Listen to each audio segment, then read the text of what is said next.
La semana pasada empezamos con la predicación del Evangelio de San Juan, porque vamos a predicar el libro entero de San Juan. Y la semana pasada leímos los 3 primeros versículos de quién es este verbo que nos habla San Juan. Hoy vamos a ver cualidades de este verbo.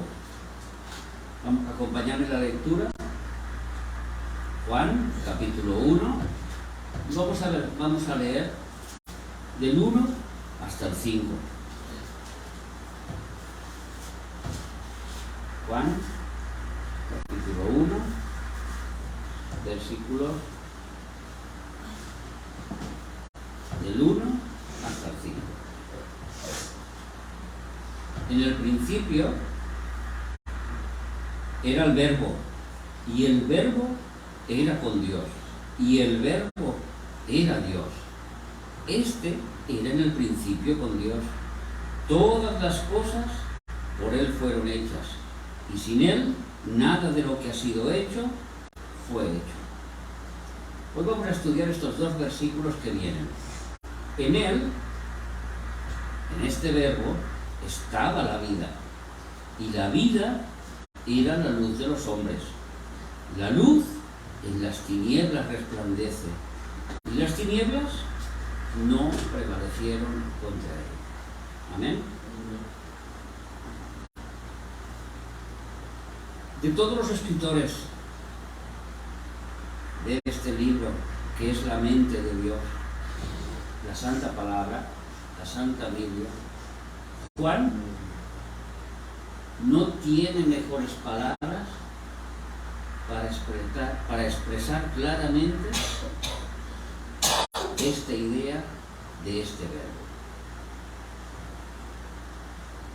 Al tener la plenitud de la deidad, en Él todo está. Todo está concentrado en Jesús, en el verbo. Antes de la creación, sabemos que existe Dios.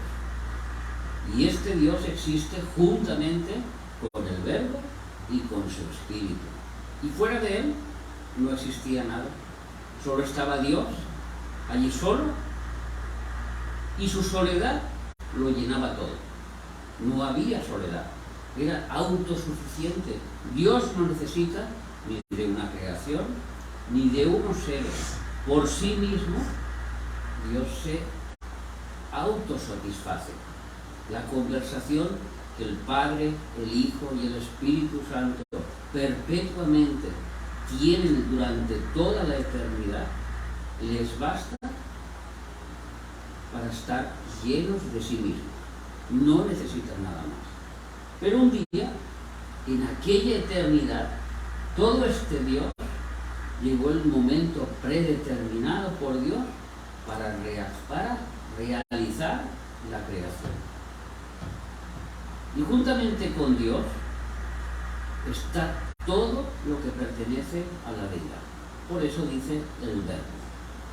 Génesis capítulo 1 y versículo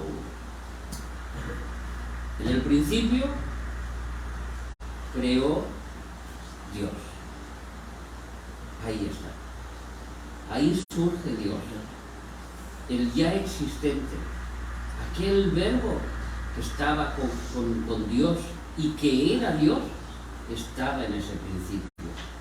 Así en Dios está contenido toda su sustancia y sus cualidades.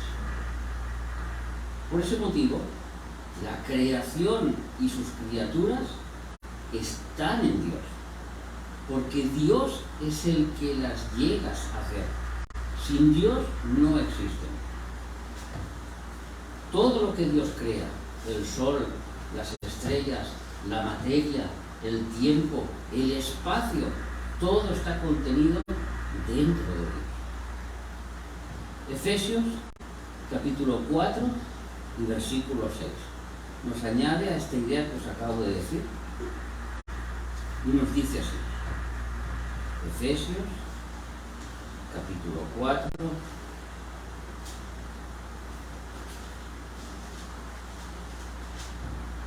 y versículo 6. Un Dios y Padre de todos, el cual es sobre todos y por todos y en todos. Y así podríamos decir que Dios está en todos nosotros. Y en los que no le aceptaron también. Y en aquellos que todavía no han entregado su vida a Jesús, también está Dios presente en ellos. La omnipresencia de Dios está en todo lugar. Dice el salmista: ¿dónde escaparé de tu presencia? Si fuera al cielo, allí estás tú. Pero si bajara al infierno, también estás tú.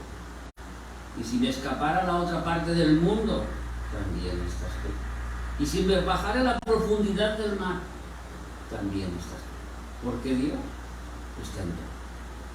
Esta es la cualidad principal del Verbo de Dios, que era Dios y que estaba con Dios. La semana pasada dijimos una frase que el mismo Jesús dijo de él mismo: donde 2 o 3 estén reunidos, no importa las veces que 2 o 3 estén reunidos durante todo el mundo, Él está presente en cada uno de esos 2 o 3 que están reunidos. Y no presente de una forma, vamos a decir, incorpórea, porque cuando Jesús habla de sí, de su presencia, de sí mismo, de su cuerpo. Él está aquí en cuerpo, está allí en cuerpo, está con nuestros hermanos en la otra parte del mundo en cuerpo. Cuando los chinos se reúnen, está allí en cuerpo, aunque no lo veamos, porque Jesús es indivisible desde que su cuerpo fue glorificado.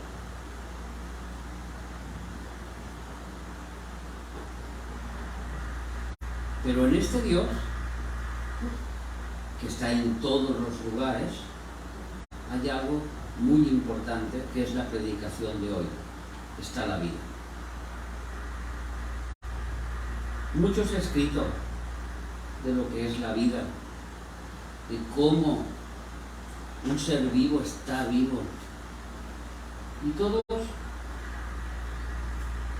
llegan a determinar que la vida se rige por 2 momentos concretos: el nacimiento y la muerte. Un ser vivo es preciso que tenga un nacimiento, pero el momento de la muerte indica el cese de la vida. Y entendemos que la vida existe. 2 momentos que muestran a un ser vivo, pero Dios no ha nacido ni va a morir, y sin embargo la vida está en él. No es que él esté vivo, es que la vida le pertenece a Dios. Como hemos leído en Juan, en él estaba la vida.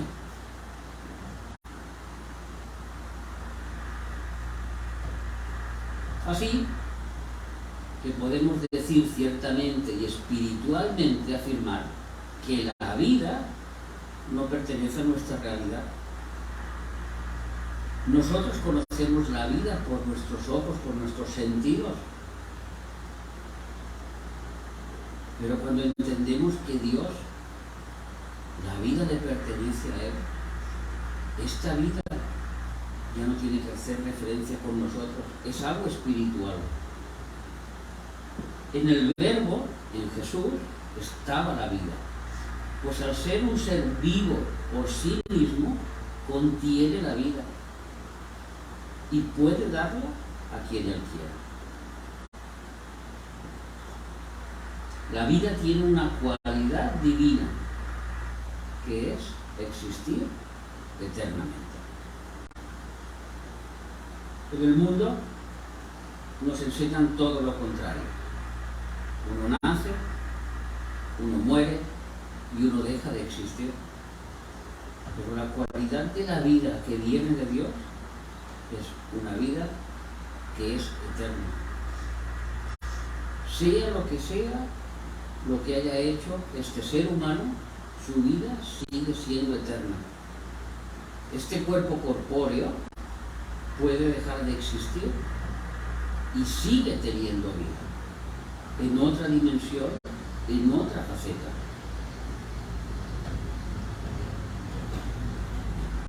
Esta vida eterna estaba en él. Cuando él creó al primer hombre, Adán y Eva, los hizo eternos. Les dio la vida que le pertenecía a Dios y les dio la vida, una vida eterna, para que disfrutaran, para que vivieran, para que existieran eternamente, física, espiritual y con su alma. Pero el pecado, ahí entra la parte del pecado. El pecado truncó la realidad de Dios. Romanos 6, del 20 al 23, nos va a llevar por la realidad de este pecado, que no era la voluntad de Dios que el pecado hubiera entrado en esta tierra, pero sin embargo fue parte del plan de Dios para que así aconteciera. Romanos 6, 20, 23. Por cuanto erais esclavos del pecado, erais libres acerca de la justicia. Pero ¿qué fruto teníais de aquellas cosas de las cuales ahora os avergonzáis? Está hablando a los cristianos, a los que entienden lo que significa pecado. Porque el fin de ellas es la muerte.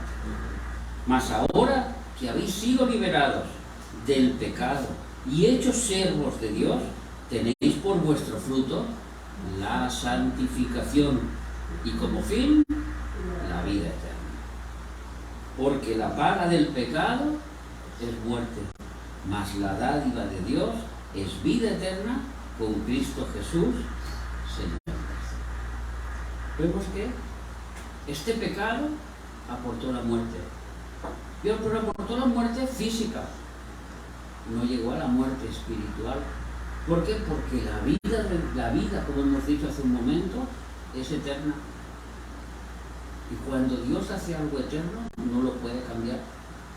Y cuando Él hizo a los seres humanos eternos y le puso eternidad en su interior, el espíritu, eso no se puede cambiar. Ese espíritu viene de Dios y algunos volverán a Dios. Otros pasarán una eternidad en otros lugares. Hemos visto que la vida y la santidad van unidas. Mas ahora habéis sido liberados del pecado, los que han recibido a Cristo y han sido liberados del pecado y hechos siervos de Dios, y tenéis por vuestro fruto la santificación. Y como fin, la vida eterna. Vida y santidad van unidas. De ahí que Pablo escribió en 2 de Corintios, capítulo 5, versículo 17, un versículo que hoy en la sobremesa lo estábamos comentando.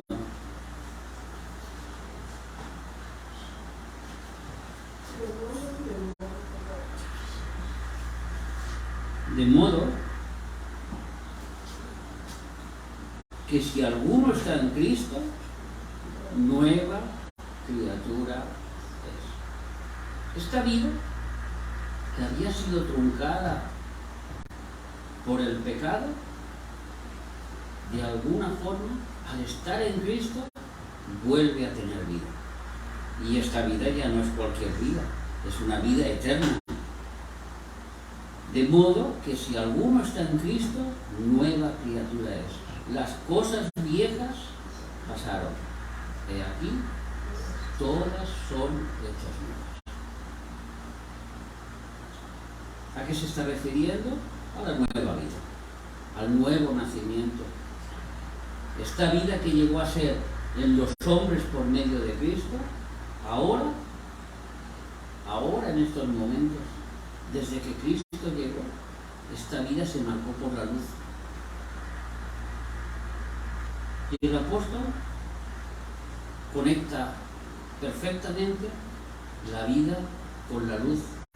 No puede haber uno sin existir el otro.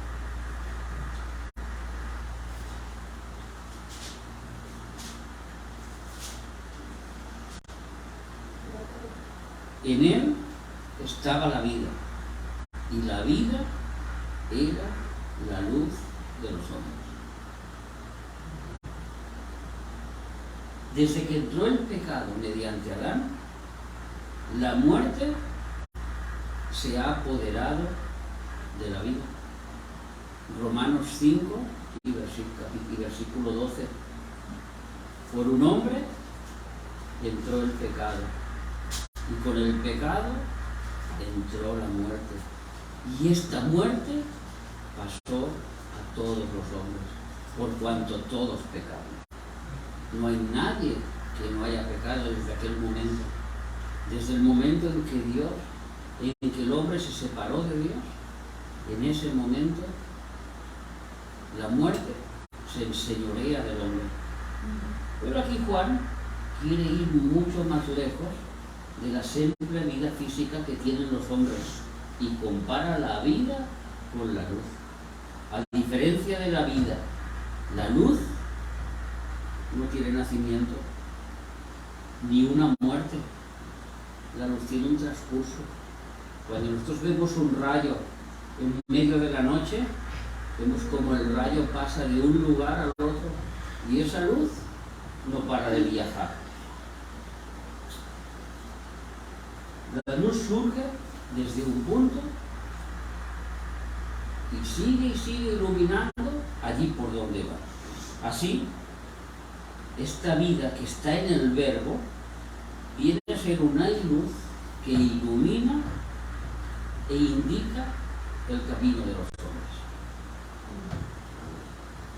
Hasta que el Verbo con la vida no fue manifestado al mundo, el hombre vivía en tinieblas y oscuridad. Lo diremos de otra manera.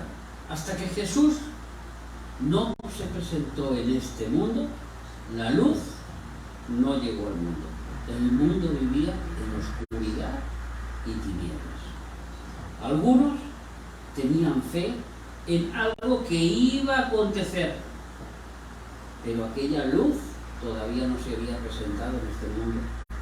Todavía los hombres no sabían cómo guiarse para poder llegar a Dios. Dios les enseñó un camino, el camino de la santidad. Dios les enseñó un camino a su pueblo, cómo acercarse a Él. Les enseñó un tabernáculo, que después se cambió por un templo. Les mostró los diferentes lugares dentro del tabernáculo, el atrio, el lugar santo, el lugar santísimo, donde solo una vez al año entraba el sacerdote. Les decía al pueblo cómo tenían que acercarse a Dios, por fe, mediante la muerte de un inocente. Y todo lo hacían en vista a un futuro, a una luz que iba a llegar. Pero esta luz no había llegado todavía. Pero aquí Juan nos dice que en él estaba la vida, y la luz y la vida era la luz de los hombres. Ahora aquella luz había llegado a la tierra. Ahora la luz llega a los corazones de los hombres. Otra vez, el apóstol Pablo nos dice en 2 de Corintios, capítulo 4 y versículo 6, referente a la vida, referente a la luz, porque Dios, 2 de Corintios 4, versículo 6, porque Dios, que mandó que de las tinieblas resplandeciese la luz. Es el que resplandeció en nuestros corazones para iluminación del conocimiento de la gloria de Dios en el Padre de Jesucristo.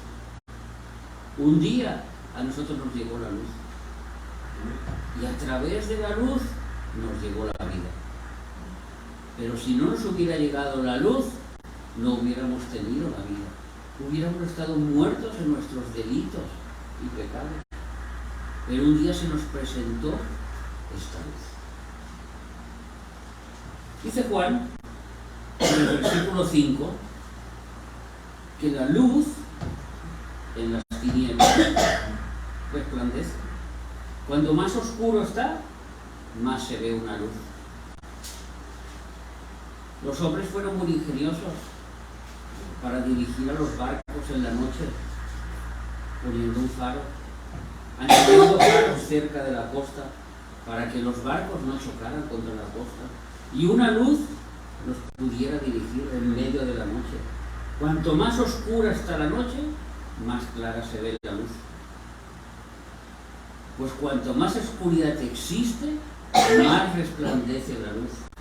Esta vida vino a ser luz a los hombres, para mostrar que la muerte física solo es una transición. Uno deja de existir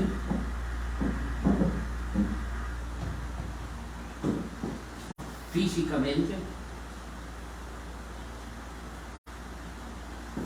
pero espiritualmente esta vida continúa. Y ahí empieza la vida eterna. La luz en sí misma lleva un mensaje de victoria, un mensaje de esperanza. Cuando empezamos a leer la Biblia en Génesis capítulo 1, versículo 1, en el principio creó Dios los cielos y la tierra, vemos en el versículo 2 el desorden, el caos, la oscuridad. Y entonces Dios dice, sea la luz. En medio de esta oscuridad que hubo tremenda después de la creación, cuando todos sabemos que en aquel entonces hubo un juicio, hubo oscuridad, hubo caos, hubo destrucción, y lo primero que hace Dios es pone luz en medio de las tinieblas, separa las tinieblas de la luz. Al día, a donde hay luz le llama día, y donde no hay luz le llama la noche. La luz no para de viajar. La luz no es estática, siempre está en movimiento. Jesús siempre está trabajando, siempre está en movimiento. En cierta ocasión, los fariseos le dijeron, hablando del día de reposo, Jesús,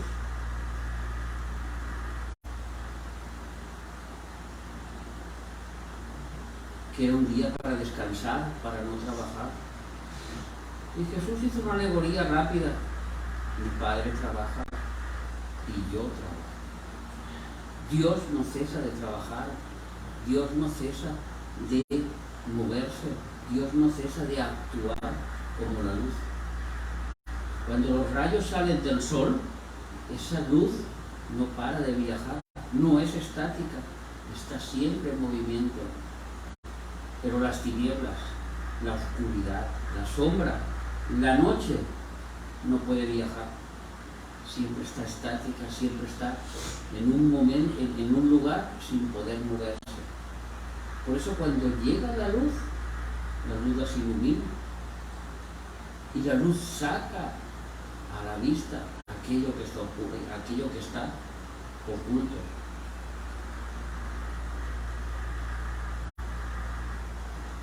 Oculto en el corazón del ser humano. Hay mucha oscuridad. Por eso Dios envió la luz. Y la luz es el evangelio de salvación.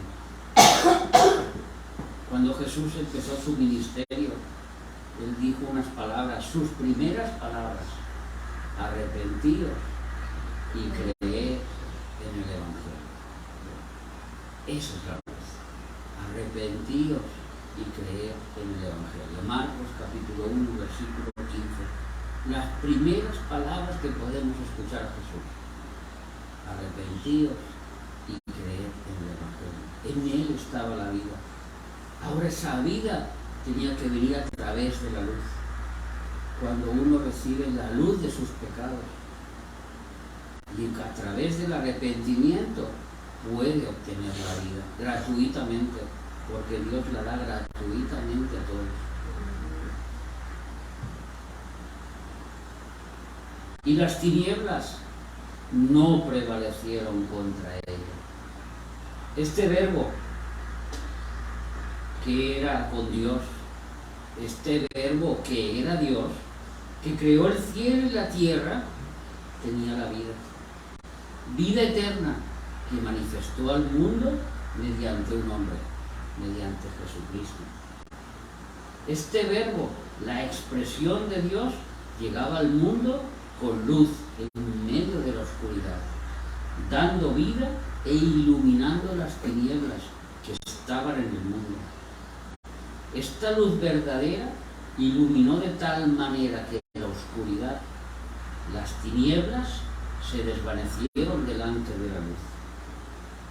Este verbo tenía la vida entera y llegó para darla a todos los que estaban en la oscuridad y así poder recibir esta luz que alumbra a todo hombre. Pero las tinieblas, segunda de Corintios, capítulo 4 y versículo 4. Vamos a ver los grandes enemigos de la luz. Vamos a ver los grandes enemigos que nosotros tenemos, en los cuales el Dios de este siglo cegó el entendimiento de los incrédulos para que no les resplandezca la luz del Evangelio de la gloria de Cristo, el cual es la imagen de Dios. Satanás, el rey de este mundo, el primer enemigo que quiso luchar contra esta luz. El pecado, Romanos capítulo 6 y versículo 12.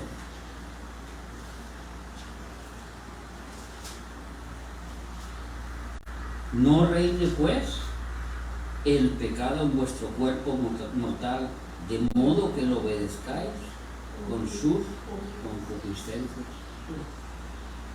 El pecado también luchó contra esta luz que vino. Y por último, la muerte eterna.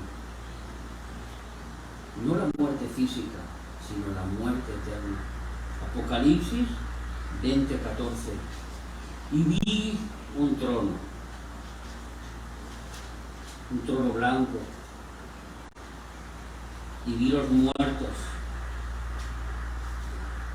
y al que está 20:14. Y la muerte y el Hades fueron lanzados al lago de fuego. Esta es la muerte segunda.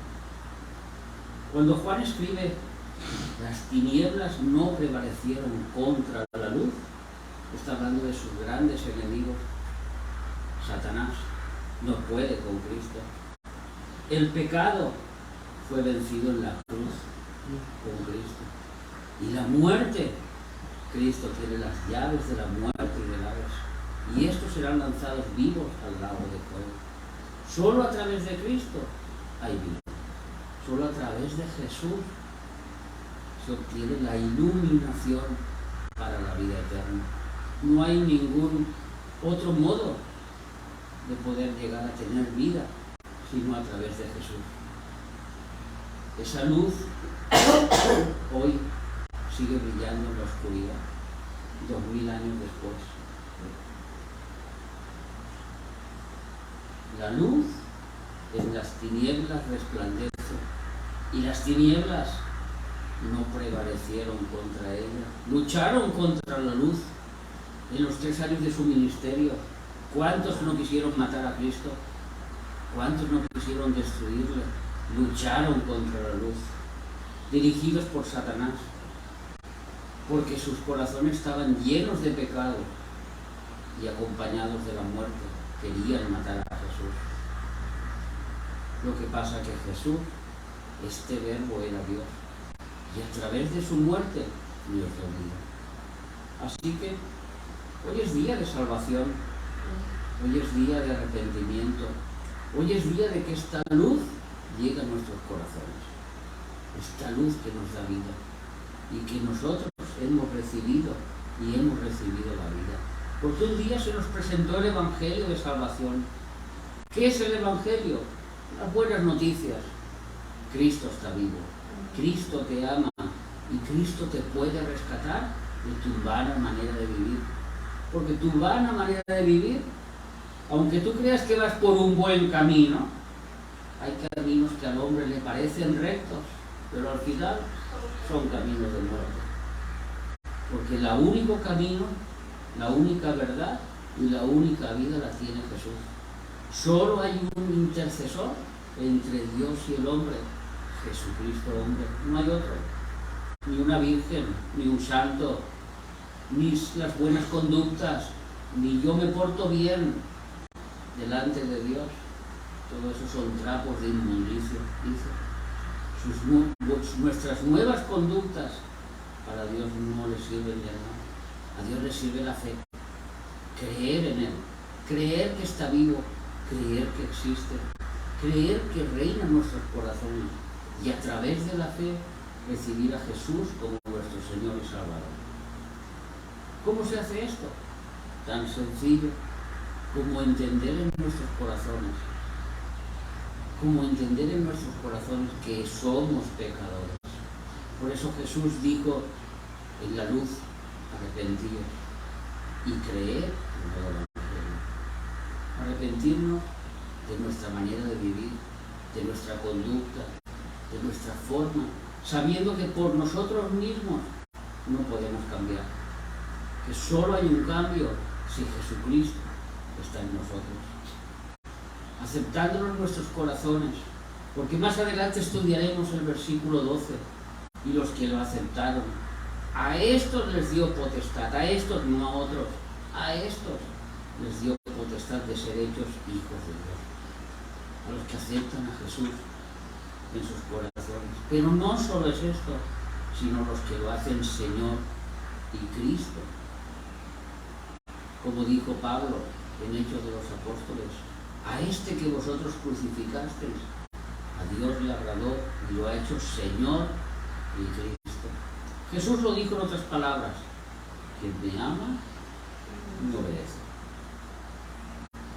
Así que, si tú hoy quieres recibir a Cristo en tu corazón, hay una pequeña oración que puedes hacer de todo corazón y meditar en ella, porque no quiere decir que con esa oración tengas la vida eterna asegurada, ¿no? Simplemente tienes la entrada a esta nueva realidad.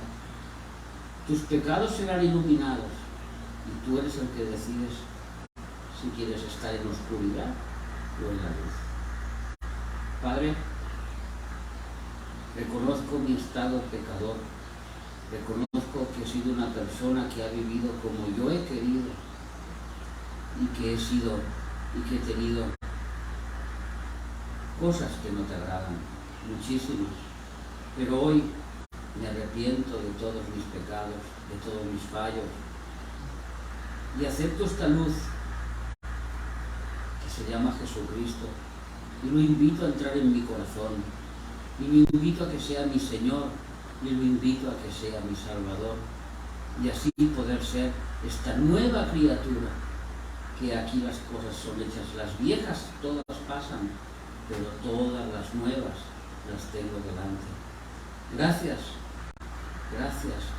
por sellarme con tu Santo Espíritu e introducirme en el cuerpo de Cristo que es la Iglesia.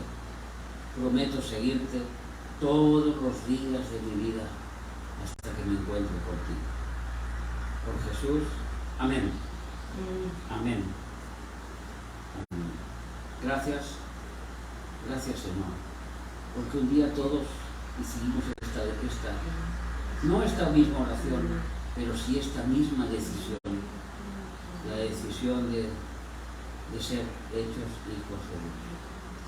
Padre, en esta tarde te damos gracias por estos momentos, por este culto que hemos tenido. Te pedimos de que tú bendigas nuestras vidas, que tú bendigas a cada uno de los que tienen que volver a casa, Señor, que tú los guardes con bien, los protejas. Y Señor, te pedimos de que tu luz cada día brille más, Señor. Que nosotros, que somos esa sal y que somos esa luz, porque ahora esa luz brilla dentro de nosotros, pueda alcanzar a muchos, Señor. Y muchos se pueden arrepentir de su vana manera de vivir. Así te lo pedimos en el nombre de Jesús. Amén. Amén y amén.